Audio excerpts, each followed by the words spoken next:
Hey, it's Oren. The last couple of years have been so stressful for so many of us. I know a lot of people who have lost relationships because of the level of stress we've all been under and how easy it is to get into conflict and misunderstanding when we're not balanced, when we're not well rested, when we're stretched thin. And so tomorrow, one of my online courses on relationships and communication is starting. And I wanted to just share a little bit about the course and hopefully share something useful that might be supportive, whether or not you decide to come hang out with me for the next few weeks online on Wednesdays.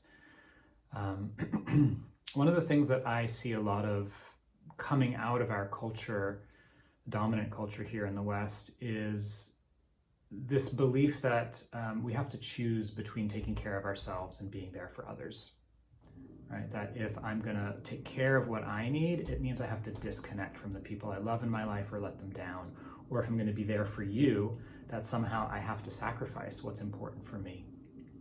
And this kind of split in something that's actually fundamental to us as human beings, which is the sense of interdependence, which is a reflection of the reality of the world that we live in, gets us into lots of problems. It limits our capacity to be in our life in a full and rich and authentic way, to be able to stay true to ourselves and still connected to others. And this is kind of at the heart of the 6-week course I'll be teaching on cultivating authentic communication, is shedding some light on some of these false dichotomies that we inherit from the dominant culture in our society, such as I either take care of myself or I'm there for others, but I can't do both. Another really common one is I'm either going to be real with you or I'm going to be kind. And if I want to be kind, then I can't actually be honest. And that too is a false choice. Being honest, being fully authentic includes the care that's in our heart. And sometimes the kindest thing to say is the thing that's hard to hear.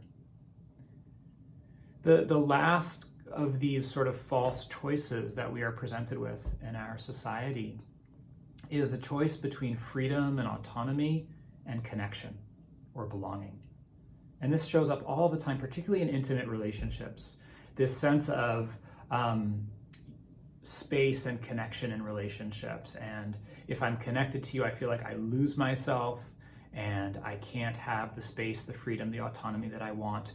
But then if I take that space, if I get the time that I need, if I have the solitude, the autonomy, the choice that I value, then I'm not connected to you.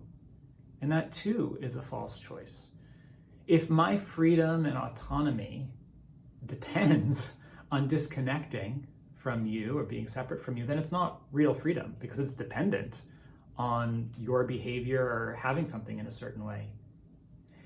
And the same is true in the other direction. If my sense of belonging and connection with you depends on giving up on something that's important to me, then it's not real belonging or connection because I'm not being fully myself.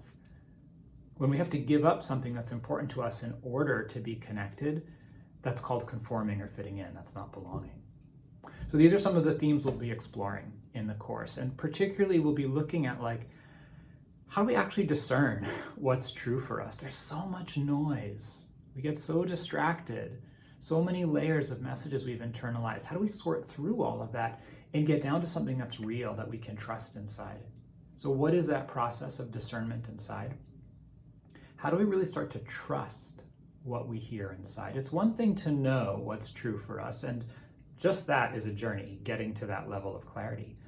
But then it's another thing entirely to be able to really trust it, to honor what we discover inside. And how many times have, I'm guessing each of us, been in situations where we know what's true for us and we just can't bring ourselves to act on it. We don't want to let someone down. We can't find the words. It's too challenging. So knowing what's true, being able to discern that, being able to trust it, really developing that confidence and that kind of deep sense of companionship with ourselves, that we're not going to let ourselves down. And then finally, and this is one of the key pieces, is developing the skill. Developing the skill to express ourselves clearly, openly, and honestly, but with love, so that we're not fracturing our relationships just to be in integrity with ourselves. So hope this has been helpful. Course starts tomorrow, Wednesday. It's on Wednesday evenings at 4 o'clock Pacific. If you're busy at that time and you want to take the course, everything gets recorded. It's a lot of fun, and maybe see you there. All the information is on my website, and if you're watching this on Instagram, it's in the link in bio, so hopefully you'll be able to find it. All right, see you soon.